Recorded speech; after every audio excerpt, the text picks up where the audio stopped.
Law 2. Never put too much trust in friends. Learn how to use enemies.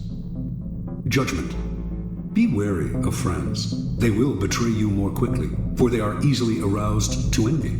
They also become spoiled and tyrannical. But hire a former enemy, and he will be more loyal than a friend, because he has more to prove. In fact, you have more to fear from friends than from enemies. If you have no enemies, find a way to make them. Transgression of the law. In the mid-9th century AD, a young man named Michael III assumed the throne of the Byzantine Empire. His mother, the Empress Theodora, had been banished to a nunnery, and her lover, Theoctistus, had been murdered. At the head of the conspiracy to depose Theodora and enthrone Michael had been Michael's uncle, Bardas, a man of intelligence and ambition. Michael was now a young, inexperienced ruler, surrounded by intriguers, murderers, and profligates. In this time of peril, he needed someone he could trust as his counselor, and his thoughts turned to Basilius, his best friend. Basilius had no experience whatsoever in government and politics. In fact, he was the head of the royal stables, but he had proven his love and gratitude time and again. They had met a few years before, when Michael had been visiting the stables just as a wild horse got loose. Basilius, a young groom from peasant Macedonian stock, had saved Michael's life. The groom's strength and courage had impressed Michael, who immediately raised Basilius from the obscurity of being a horse trainer to the position of head of the stables. He loaded his friend with gifts and favors, and they became inseparable. Basilius was sent to the finest school in Byzantium, and the crude peasant became a cultured and sophisticated courtier. Now, Michael was emperor, and in need of someone loyal. Who could he better trust with the post of chamberlain and chief counselor than a young man who owed him everything? Basilius could be trained for the job, and Michael loved him like a brother. Ignoring the advice of those who recommended the much more qualified Bardas, Michael chose his friend. Basilius learned well, and was soon advising the emperor on all matters of state. The only problem seemed to be money. Basilius never had enough. Exposure to the splendor of Byzantine court life made him avaricious for the perks of power. Michael doubled, then tripled his salary, ennobled him, and married him off to his own mistress, Eudoxia Ingerina. Keeping such a trusted friend and advisor satisfied was worth any price, but more trouble was to come. Bardas was now head of the army, and Basilius convinced Michael that the man was hopelessly ambitious. Under the illusion that he could control his nephew, Bardas had conspired to put him on the throne, and he could conspire again, this time to get rid of Michael and assume the crown himself. Basilius poured poison into Michael's ear until the emperor agreed to have his uncle murdered. During a great horse race, Basilius closed in on Bardas in the crowd and stabbed him to death. Soon after, Basilius asked that he replace Bardas as head of the army, where he could keep control of the realm and quell rebellion. This was granted. Now, Basilius's power and wealth only grew, and a few years later, Michael, in financial straits from his own extravagance, asked him to pay back some of the money he had borrowed over the years. To Michael's shock and astonishment, Basilius refused, with a look of such impudence that the emperor suddenly realized his predicament.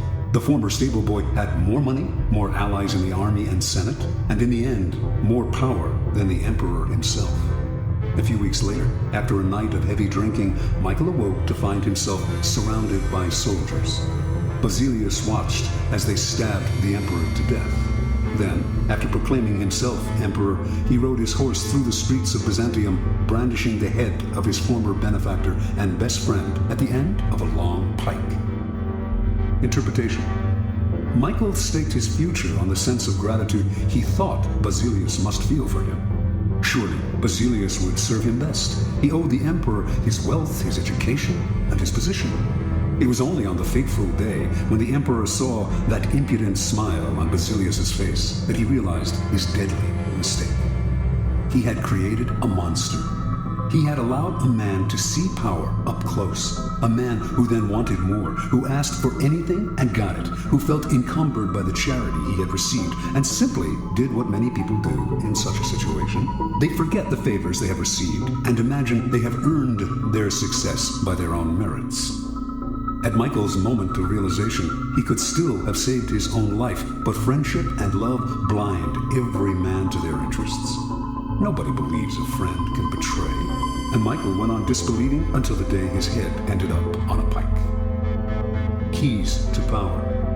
It is natural to want to employ your friends when you find yourself in times of need. The world is a harsh place, and your friends soften the harshness. Besides, you know them. Why depend on a stranger when you have a friend at hand? The problem is that you often do not know your friends as well as you imagine. When you decide to hire a friend, you gradually discover the qualities he or she has kept hidden. Strangely enough, it is your act of kindness that unbalances everything. People want to feel they deserve their good fortune. The receipt of a favor can become oppressive. It means you have been chosen because you are a friend, not necessarily because you are deserving. There is almost a touch of condescension in the act of hiring friends that secretly afflicts them. The injury will come out slowly, a little more honesty, flashes of resentment and envy here and there, and before you know it, your friendship fades. The more favors and gifts you supply to revive the friendship, the less gratitude you receive. All working situations require a kind of distance between people. You are trying to work, not make friends. Friendliness, real or false, only obscures that fact. The key to power, then, is the ability to judge who is best able to further your interests in all situations.